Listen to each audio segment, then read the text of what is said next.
السلام علیکم۔ Inside out کی نئی ویڈیو میں آپ کو خوش آمدید کہتے ہیں۔ کچھ سال پہلے جنرل حمید گل نے ایک پیشن گوئی کی تھی کہ مودی پاکستان کے لیے ایک تحفہ ثابت ہوگا۔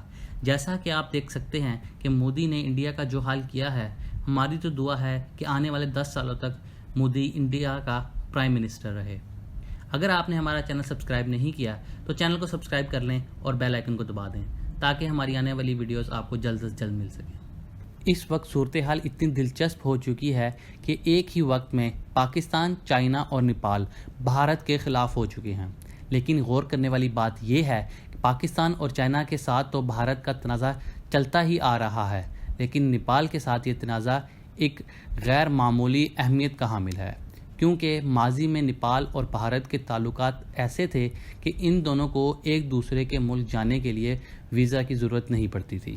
اس کے علاوہ ہر طرح کے پروفیشنلز کو ایک دوسرے کے ملک میں کام کرنے کی مکمل آزادی ہوتی تھی۔ حتیٰ کہ بھارتی فوج میں بھی نیپال کے فوجی بھرتی ہوئے ہیں اور ان کی تعداد کوئی 80 سے 90 ہزار تک ہے۔ لیکن اس ساری صورتحال کے بعد نیپال نے بھارتی کنسٹرکشن آفیسرز کو نیپال میں کام کرنے سے روک دیا ہے، کیونکہ نیپال کا دعویٰ ہے کہ یہ علاقہ نیپال کے حصے میں آتا ہے اور بھارت نے زبردستی سے اسے اپنے نقشے میں شامل کر لیا ہے اور وہ اس پر اپنا حق جتانے کی کوشش کر رہا ہے۔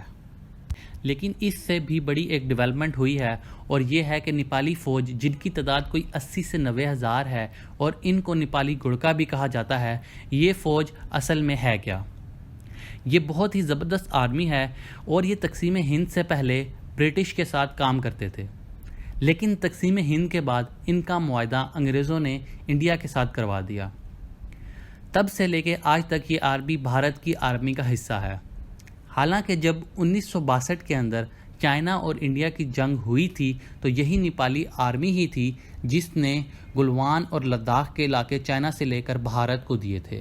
لیکن مودی سرکار کی ہٹ دھرمی اور اکھنڈ بھارت کے خواب نے صورتحال کو ایسا بنا دیا ہے کہ جو آرمی کل تک انڈین فوج میں تھی اور چائنا کے خلاف لڑ رہی تھی، آج اس نے چائنا کے خلاف لڑنے سے انکار کر دیا ہے۔ اس کی بڑی وجہ یہ بھی ہے کہ بھارتی فوج ذات پات کے نظام کی وجہ سے تقسیم کا شکار ہے۔ چائنا سے لڑنا ہو یا پاکستان کے خلاف کوئی حربہ استعمال کرنا ہو تو اپنے نچلے درجے کے فوجی کو آگے کر دیتے ہیں۔ لیکن ہم دیکھ سکتے ہیں کہ اب تاریخ خود کو کیسے بدل رہی ہے۔ جو آرمی 1962 میں چائنا کے خلاف تھی، لیکن اس وقت جب انہیں لداخ اور گلوان ویلی کو بچانے کے لیے کہا گیا تو انہوں نے صاف انکار کر دیا۔ مودی سرکار کے پلان کے مطابق نیپالی فوج کو چائنا کے خلاف استعمال کرنا تھا، لیکن صورتحال اس کے برعکس ہو چکی ہے۔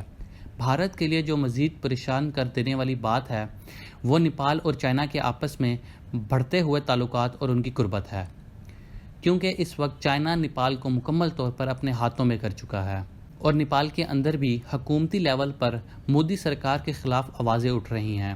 نیپال اور بھارت کی سرحدوں میں ریڈیو پر بھارت مخالف ملی نغمے بھی لگائے جا رہے ہیں، اور حکومت نے اعلان بھی کر دیا ہے کہ وہ اپنے فوجیوں کو بھارت کے ہاتھوں چائنا کے خلاف استعمال نہیں ہونے دیں گے۔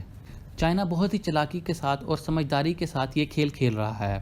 یہ نیپالی فوج جن کا سارا بجٹ انڈیا کی طرف سے آتا ہے، لیکن اب اس ساری صورتحال کے بعد اگر انڈیا ان کا بجٹ روک لے، نیپالی حکومت تو اپنی فوج کا بوجھ اٹھا نہیں سکتی۔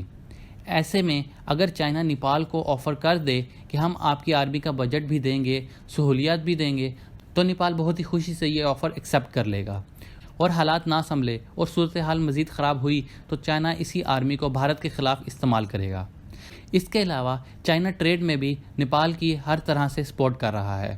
نیپال کا جھکاؤ بھی بھارت کی طرف سے ختم ہو کر چائنا کی طرف ہوتا چلا جا رہا ہے، جو کہ مودی سرکار کے لیے ایک پریشان کن بات ہے۔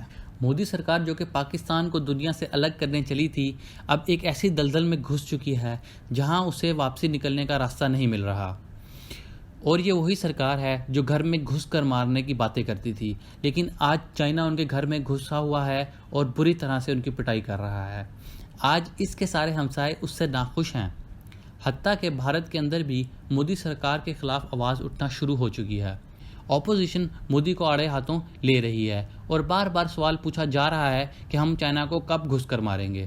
راہل گاندھی نے تو نریندر مودی کو سرنڈر مودی کا لقب دے دیا ہے۔ نریندر مودی کی صورتحال اتنی خراب ہے کہ مودی کے ٹکڑوں پر پلنے والی بھارتی میڈیا بھی بہت ساری کوششوں کے باوجود اس صورتحال کو چھپا نہیں پا رہی اور مضحکہ خیز رپورٹ شائع کی جا رہی ہے، اور کچھ نہیں کر سکے تو یہ بھی کہہ دیا کہ چائنا کی فوج اپنے والدین کی اکلوتی اولاد ہے، تو انہیں لڑنے سے پہلے سوچنا چاہیے، اور جب یہ سوچ ان کے دماغ میں آئے گی تو اپنی حکومت سے جنگ نہ کرنے کی اپیل کریں گے۔ آپ اندازہ کریں کہ انڈین میڈیا کی اس وقت ذہنی صورتحال کیا ہو چکی ہے۔ بھارت جو پاکستان کو پوری دنیا میں اکیلا کرنے چلا تھا، آج خود پوری دنیا میں اکیلا ہو چکا ہے۔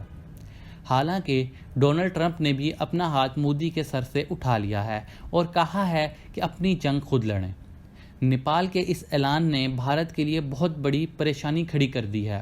آپ سوچ سکتے ہیں کہ اچانک کسی ملک کی آرمی میں سے 80 سے 90 ہزار فوجی لڑنے سے انکار کر دیں، اور نہ صرف انکار کر دیں بلکہ بغاوت کا اعلان کر دیں اور خلاف ہو جائیں، تو سوچیں اس آرمی کا کیا حال ہوگا۔